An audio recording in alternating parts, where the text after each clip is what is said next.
नमस्कार साथियों, हिंदी स्टेनो बढ़ोत वाले चैनल में आपका हार्दिक स्वागत है। आज की डिक्टेशन रामधारी गुप्ता खंड 2 से प्रतिलेखन संख्या 102 90 वर्ड पर मिनट की स्पीड से होगी। तो आइए शुरू करते हैं। डिक्टेशन शुरू होगी 5 सेकंड बाद। स्टार्ट। अध्यक्ष महोदय, इन राष्ट्रवादियों ने परंपरागत हस्तशिल्प उद्योग के विनाश और आधुनिक उद्योगों के विकास को बाधित करने वाली सरकार की आर्थिक नीतियों की निंदा की। उनमें से अधिकतर ने भारत की रेलों उद्योगों और चाय कॉफ़ी के बागानों में लगाए जाने के लिए बड़ी मात्रा में विदेशी पूंजी के आयात पर इस आधार पर विरोध किया कि उसकी वजह से भारतीय पूंजीपति दब जाएंगे और साथ ही भारत की अर्थव्यवस्था पर उसके शासन तंत्र पर ब्रिटेन की जकड़ और मजबूत होगी। उन्हें यकीन था कि विदेशी पूंजी के निवेश ने न केवल वर्तमान बल्कि भावी पीढ़ियों के लिए भी एक गंभीर आर्थिक और राजनीतिक खतरा पैदा कर दिया है।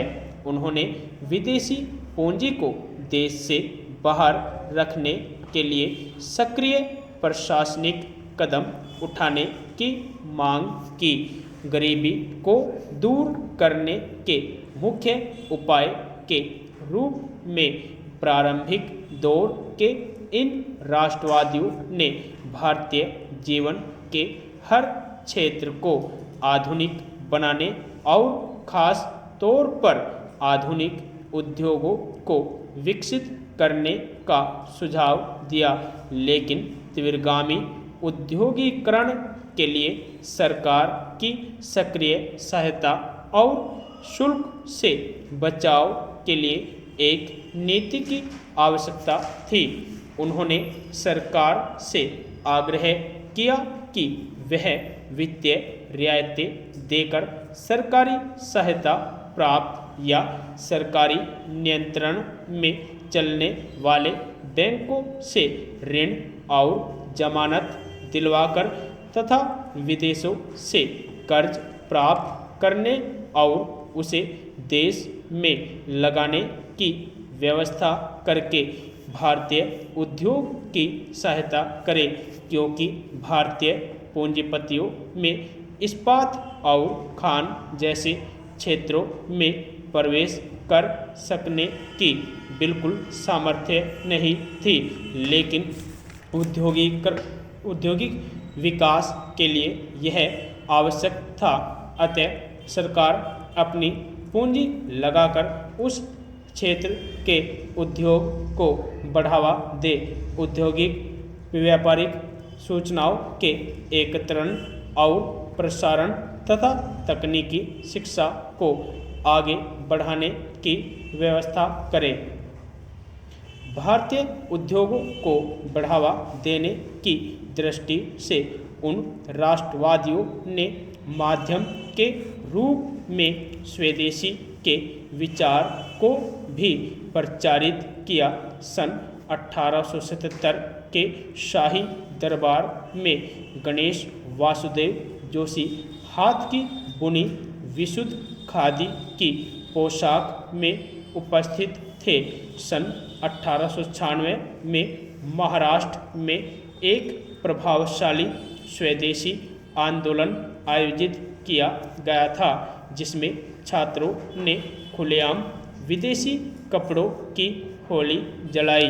राष्ट्रवादियों ने सन 1875 से 1880 के बीच आयात पर शुल्क खत्म करने और सन 1894-96 में रुई पर आबकारी कर लगा देने के लिए विरोध अखिल भारतीय स्तर पर सशक्त आंदोलन चलाया।